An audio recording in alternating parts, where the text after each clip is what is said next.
عاجل وفاة الفنان مصطفى درويش. وفاة مفاجأة بسبب توقف في عضلة القلب.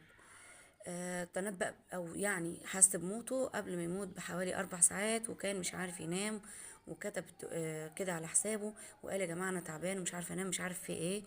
وطبعا كان الردود عليه: صلي. قال لهم: أنا بصلي. فللأسف هو كان حاسس إنه هيموت، بس مش عارف يعمل ايه، او مش عارف يتصرف ازاي. فكان قلقان. سبحان الله، الانسان قبل ما يموت بيبقى حاسس بنفسه فعلا.